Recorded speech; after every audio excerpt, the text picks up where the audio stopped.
আজকে দেখো ৫টার সময় ঘুম ভেঙে গেছে আর এত ভারী বৃষ্টি হচ্ছে যে কি বলবো, পুরো অন্ধকার হয়ে একদম বৃষ্টি হচ্ছে।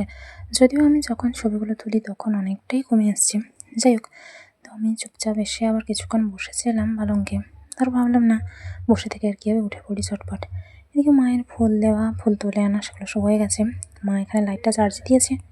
আর আজকে তো ৮ তারিখ। যাই হোক, বৃষ্টি এখন অনেকটাই কমে আসছে। পরে মা আরও কিছু ফুল তুলে এনেছে আর চারপাশে ঝাপছাড়া হয়েছে, আমি একটু ছবি তুলছি। মামা, বড় মিঠি সবাই ফোন করে খোঁজ নিল। যাকে, এদিকে দেখছিলাম আর খালি ভাবছি যে আরও যখন ভারী বৃষ্টি হবে তখন কী অবস্থা হবে। আরও ভেবে একটু টেনশন হচ্ছে। মামা বারবার বলে টেনশন নিতে না, এত ঝড় বৃষ্টি হয়েছে যে চারিদিকের অবস্থা খারাপ। এদিকে আমাকে একজন SMS করেও জিজ্ঞেস করলো, চাইলে সে ফোনও করতে পারতো, কিন্তু সবসময় তো কথা বলার মতো সুযোগ হয়ে ওঠে না। যাই হোক, বাবা একদিক দিয়ে সাইকেল বের করে নিয়ে গেল, ওই যে ঘুঘু পাখিরা এসছে, ধান খাচ্ছে, মা ওকে দিয়েছে খেতে। তারপর চারপাশে ঘুরঘুর করছিল আর আমি একটু ছবি তুলছিলাম। এখন যদি অনেকটা বেলা হয়ে গেছে, তো রোদ উঠেছে, কিন্তু তবুও চারপাশের এই যে জল, কাদা, এসব দেখে দেখে না কেন জানি না ভালো লাগছে না। বারবার মনে হচ্ছে সব কিছু ছেড়ে ছুড়ে কোথাও একটা চলে যাই ঘুরতে, তাহলে যদি একটু শান্তি পাওয়া যায়। কিন্তু কী বলতো, সমস্তটা তো আমাদের ভাবনা মতো হয় না, তাই না? যাই হোক, মতো বাড়িতে নেই, বিস্কিট আমি খেয়ে নিলাম। তারপর বসে পড়েছি রুটি খেতে। এদিকে এই নারকেলটা বেশি হয়েছে, এমনি খেয়েছি। এদিকে মা আনাজ কাটছে আর আমি মার কাছে এসে একটু সময় গল্প করছিলাম। মাছ কিনে ছোটটাও বেশ করেছে, যদিও এটা আজ হবে না, হয়তো পরের দিন হবে। যাই হোক, সময় মতো ওষুধটাও খেয়ে নিলাম।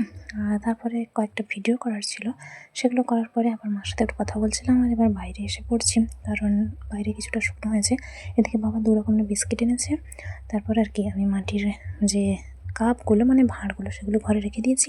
বাবা এখানে কী সব সার পিস আলাদা ভাগে ভাগ করছে, গাছে দিতে যাবে।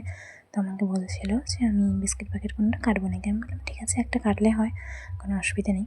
তারপরে দেখি আমাকে বললো যে আগে তুই জলটা খা, তারপর বিস্কিট খাবি। তারপর আর কি ঝটপট জল খেয়ে নিলাম। এদিকে বাবার সাথে একটা ছবি তুলছি। বাবা যদিও দেখেনি অবশ্য, নিচের দিকে যেয়ে কাজ করছে, তো এবার আমি তার ফাঁকে এইসব করছি আর কি। যাই হোক, পড়াশোনা তো হচ্ছে না, কিছুক্ষণ করছিলাম। তারপরে যে বিস্কিট প্যাকেট খুলেছি, এদিকে দেখি সবার ভাগে 2টো করে পড়েছে। মাঝে অবশ্য ক্রিম দেওয়া আছে, মানে 2 জোড়াই বলা চলে। তো মা বাবাকে খাইয়ে দিলাম আর আমি নিজেও খেয়ে নিয়েছি। এদিকে বাবা যে 2টো পাথর নিয়েছিল ওখানে রোদ দিয়েছে, মা মশলা বেটে নিল, আমি নারকেলগুলো ঘরে রেখেছি। তারপর এদিকে মা ফুলও কয়েকটা নিয়ে এসছে, ঠাকুরের কাছে খাবার দিয়ে দিয়েছে, কারণ বাবা আজকে একটা জায়গায় যাবে। আর আমি এদিকে দেখো মাথা ধুয়ে কোনো রকমে গামছা জড়িয়েই ছুটে এসেছি ছবি তুলবো বলে।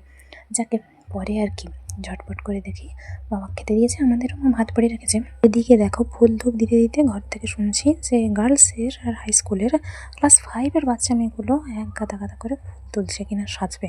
আমি ঘর থেকে এক ধমক দিতে তখন চুপচাপ চলে গেছে। বাবার খাওয়া তো শেষ হয়ে গেছে, এবার আমরাও ঝটপট খেয়ে নিলাম। এদিকে বাবা তো রেডি হয়ে চলে গেছে, আমি পাথরগুলো শুকিয়েছে কিনা দেখছিলাম। গামছার নিচে দাঁড়িয়ে আছে এরকম, মা তখন বলছে আমলকি বের করে আনতে। আমি বললাম তোমাকে দিলাম, তুমি বের করো। তো মা আমটাকে বের করে নিজেও খেলো, আমাকেও দিল, বাবাও আগে খেয়ে গেছে। মা জল খেতে খেতে আমার সাথে হাসি মজা গল্প ঠাট্টা এইসব হচ্ছে। বাড়িতে থাকলে এই একজনের সাথেই এত কিছু হয় আর কি। এদিকে গালে একটা ব্যথা হয়েছে, বেশ ব্যথা করছে, জানো তো। এদিকে বাচ্চাগুলো আবার যাচ্ছে, মা আবার হাঁক মারতে, তারপর চলে গেছে। মানে এটা রাস্তায় কোনো গাছের ফুল পেলেই হয়, এমনি ছেড়ে নষ্ট করবে। বাবাকে ফোন করলাম, তারপর কিছুক্ষণ কথা বলার পর মা বাগানের দিক থেকে একটু ঘুরে এলো। আমরা এদিকে ফোনে একজনের সাথে একটু আড্ডা দিচ্ছিলাম। যাই হোক, আজকের আর ঘুম তো কিছুই হয়নি। বিকেলবেলা মা এদিকে বেলের শরবত করছে। তারপর এখানে কিছু মশলা রেখেছে বাটা হবে বলে, বাগান থেকে এই যে বাঁধাকপিটা নিয়ে আসছে। বাবার সাথে তারপর কথা হলো কিছুক্ষণ। যাই হোক, তারপর আর কি বাবা এই যে চলে এসছে। মা বালতি, মগ, তারপর সার্ফ এইসব নিয়ে গেছে, কারণ একজন দাদু মারা গেছে, বাবা সেখানেই গেছিলো। তারপরে এই যে বাবা চেয়ারে বসে আছে। বাবাকে বললাম যে ঝটপট আগে বেলের শরবতটা খেয়ে নাও। শরবত খেয়ে বাবা একটু সময় শুয়েছে, আমিও শরবত খেয়ে নিলাম। চুল এমন চিরুনি করে এমন বেঁধেছি যে ওখানে উঠে আছে সিংহের মতো হয়ে। মা এদিকে মশলা বাড়ছে, আমার সাথে গল্প করছে, আমিও বসে বসে একটু গল্প করছি। ভালোই লাগছে, তাই না? গল্প করলে মন ফ্রি থাকে। যাক, একজন ডাকাডাকি করছিল, আমি ভাবলাম যে মাকে ডাকলো নাকি, তারপর দেখি না অন্যকে। মার কাজ শেষ হয়ে গেছে, মা রান্না করতে করতে চাও করে দিল। বাবা বলছিল মাথাটা একটু ভার ভার লাগছে। আমি বললাম ঠিক আছে, ঝটপট এসে চা আর বিস্কিট খেয়ে নাও। তো বাবা খবর দেখতে দেখতে বিস্কিটটা কিছুটা খেয়েছিল, তারপর জল খেলো, চাও খেলো। আর ওই যে দেখো আমি গাছে কোথায় 1-2টো আম আছে ওটাই দেখছি, বাকি সব তো ছড়িয়ে গেছে ফুল থাকা অবস্থায়। চকলেট একটা নিজেও খেলাম, মা বাবাকেও দিলাম। এদিকে একটা ছবি তুলছি, বাবা এমন হাসির কথা বলছে যে আমি কিছুতেই হাসি চাপতে পারছি না। তারপর অবশেষে সন্ধ্যেবেলায় যে সবাই মিলে মুড়ি খেয়ে নিলাম, চাও খেয়েছি। আর সময় মতো ওষুধও খেয়েছি। এটা তো খাওয়া জরুরি। এদিকে বেশ ঝড় উঠেছে রাত্রিবেলা, জানো তো। বাবাও বাজার থেকে ফিরে এসছে। এদিকে বেগুনের মধ্যে দেখা গেল পোকা, তো বেশিরভাগটাই বাতিল হয়ে গেছে, সেই জন্য চারপাশটা ভিজে হয়ে আছে দেখছি। তারপর আর কি, আলো জেলে রেখে এলাচ চকলেটটা দেখছি ফুলগুলো প্রায় ফুটে গেছে। ঘুমিয়ে যাই, টাটা।